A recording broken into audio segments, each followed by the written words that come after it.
Hello friends, hi, welcome back to my channel. ఈరోజు recipe వచ్చేసరికి సొరకాయ గారెలు.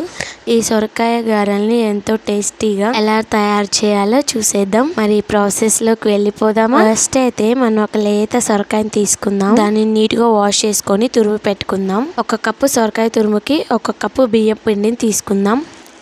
ఇలా తీసుకొని రెండింటిని మంచిగా మిక్స్ చేసుకోవాలి. ఇప్పుడు ఇందులో కొంచెం జీలకర్రను కూడా యాడ్ చేస్తున్నాను. అలాగే ఉప్పు మన టేస్ట్కి తగినంత యాడ్ చేసుకోవాలి. ఇక్కడ నేను మిరపకాయల్ని మిక్సీ చేసి ఇలా పేస్ట్ లాగా రెడీ చేసుకున్నాను అనమాట. ఆ పేస్ట్ని ఇందులో మిక్స్ చేస్తున్నాను. కావాలంటే మీరు సన్నగా కట్ చేసి కూడా వేసుకోవచ్చు. ఇప్పుడు ఇందులోకి అల్లం ముందుగానే తురిమి పెట్టుకున్నానండి. సో ఆ అల్లం ముక్కలను కూడా యాడ్ చేసుకుంటున్నాను. మీ దగ్గర ఉంటే ఉల్లిపాయ ముక్కలు, కొత్తిమీర, కరివేపాకు అన్నిటినీ సన్నగా కట్ చేసి ఇందులో వేసుకొని ఇట్లాగా కలిపి పెట్టుకోవాలన్నమాట. ఇలా కలిపి పెట్టుకున్న తర్వాత ఆయిల్ వేడైందో లేదో చూసుకోవాలి.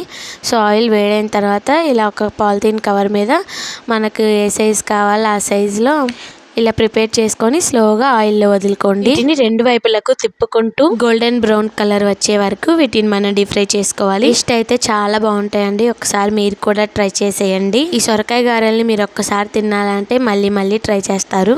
వీటిని మంచిగా డీప్ ఫ్రై చేసుకోవాలండి. అప్పుడే టేస్ట్ బాగుంటుంది.